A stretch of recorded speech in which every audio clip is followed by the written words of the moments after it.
Roboyo, I just in the more of Lavo, Gomema and Meswa. Oh, one, we was a comet and really why Gagoya was in there.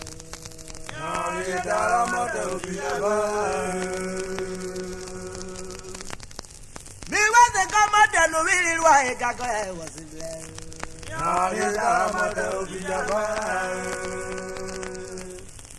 Apare metero que na agua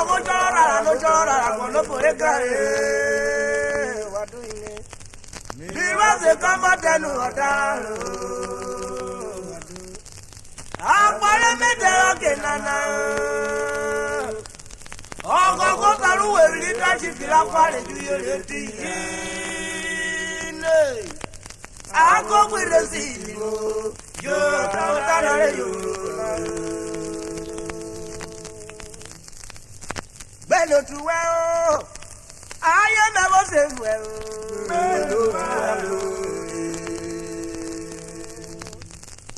belo tuwe o aye na bo se we o tulo gwo ko ye ne belo tuwe Ana na kota ya oke na fwe chare roke na na aye na lo se be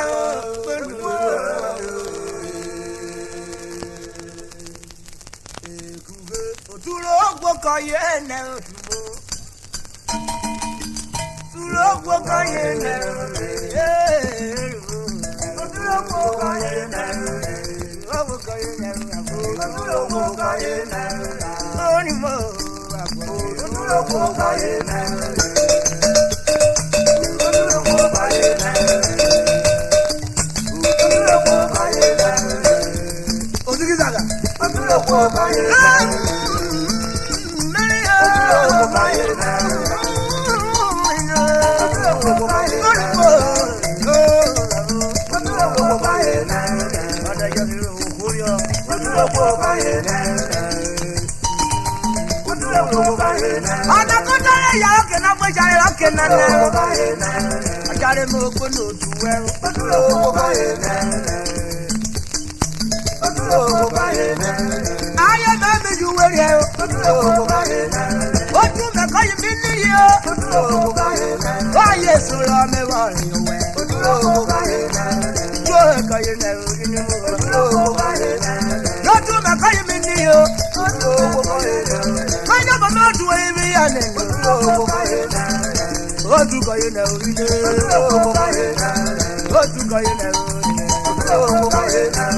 otu ko ye ne oturo gbo ko ye ne otu me ko yi mi ni yo oturo gbo ko ye ne aye na oga wa wuru mi shiri yo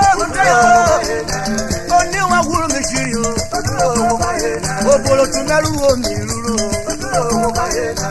otu me ko yi mi ni yo oturo gbo ko ye ne kaya toro me wa re ya ye opa we oturo gbo ko ye ne bere ya ye opa we nu o oturo gbo ko ye ne o hore we re ya ye we oturo gbo ko ye ne mi to tu ota o ge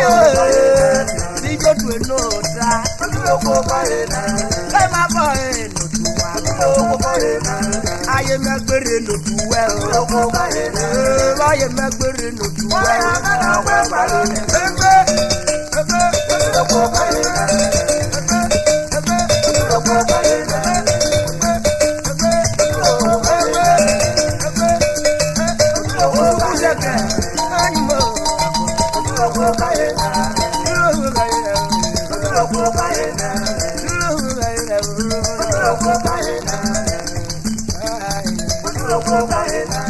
Aye me ojo joye aye me mi yuwe ye me bere ye ya po bere mi potu ye ya po bere ani ya pa me ko yi mi mi lo go je re